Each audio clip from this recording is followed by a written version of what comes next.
Gitu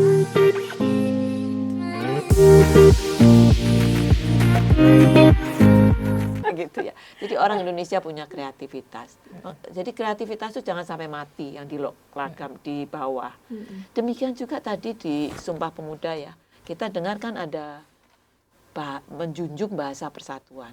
Bukan berarti menyatukan semuanya jadi satu bahasa, yang lainnya bahasa boleh mati gitu kan.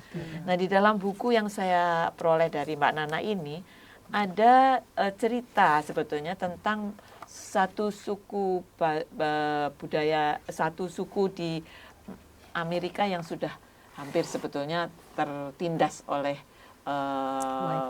orang kulit putih ya, dan bangsa yang lain, yaitu Cherokee ya.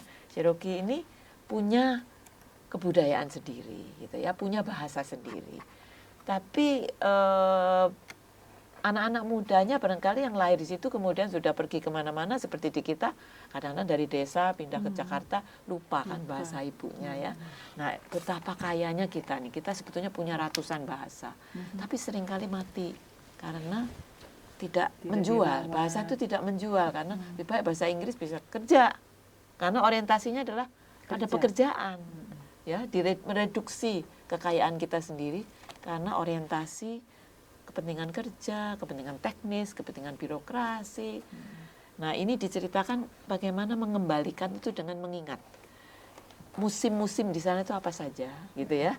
Semua masyarakat di sana disatukan oleh musim. Kalau kita cuma 2 musim ya, penghujan dan kemarau ya. Kalau di sana ada 5 musim, ada musim panas, musim dingin, musim gugur, musim semi. Nah, itu ada nama-namanya. Nah, nama-nama ini diingat lagi dalam bahasa Cherokee ya. Ini namanya apa, ini namanya apa.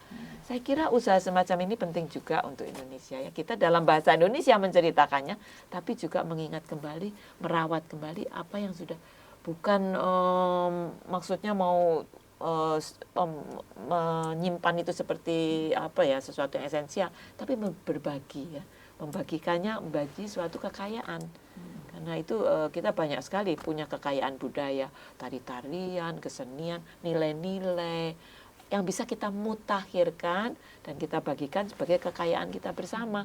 Jadi lumbung budaya bersama ya, untuk kita nikmati. Ini loh bahasa Indonesia. Waktu kecil saya masih ingat, waktu SD kita nyanyi lagu-lagu apa saja? Pelangi-pelangi. Bukan lagu-lagu bahasa daerah. Ingat nggak? Boleh Lebo, Kokondae, Boleh Lebo, apalagi Gundul-gundul pacul. Gundul-gundul pacul.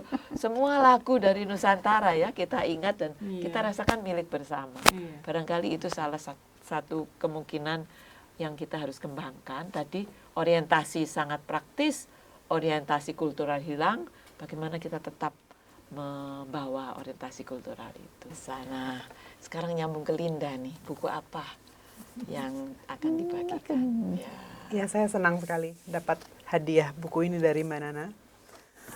Mungkin kalau orang yang berkecimpung di dunia seni musik tahu Nothing ini ceritanya tentang komposer namanya John Cage. Dia, rasanya saya pernah ceritakan pada podcast sebelumnya, dia tampil di atas panggung, ada piano, lalu dia duduk di depan piano itu, lalu tidak ada apa-apa, nothing. Beliau hanya duduk di situ selama 4 menit 33 detik. Jadi pokoknya semoga teman-teman suatu hari kita bisa bahas buku ini ya. Intinya adalah ini nyambung dengan tadi fenomena alam, kemudian ada hari nyepi di mana semua orang hening. Apa yang kita percakapkan ini kesannya semua itu penting. Buat kita semua, kita percaya pendidikan itu penting. Kita juga percaya saling menjaga, saling merawat untuk masa depan itu penting.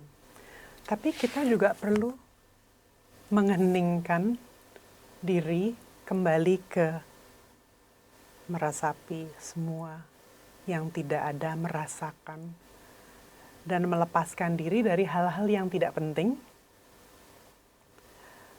untuk menemukan inti dari kita sendiri, hening yang penuh kehadiran. Lalu melalui penemuan itu barulah kita sadar bahwa sebetulnya kita udah punya segalanya. Dan kita punya satu sama lain. Itulah yang akan menguatkan kita. Luar biasa. Biasa dan sangat penting di tengah-tengah Sangat konflik. penting ya di tengah kita Kompleksitas. biasanya tidak terlalu menyadari momen-momen yang kita lalui karena kita sibuk ya. Tapi dengan keheningan itu kita betul-betul merasakan ya dan bisa hadir dalam momen itu dan bersyukur ya pada kebersamaan yang kita alami hari ini. Luar biasa.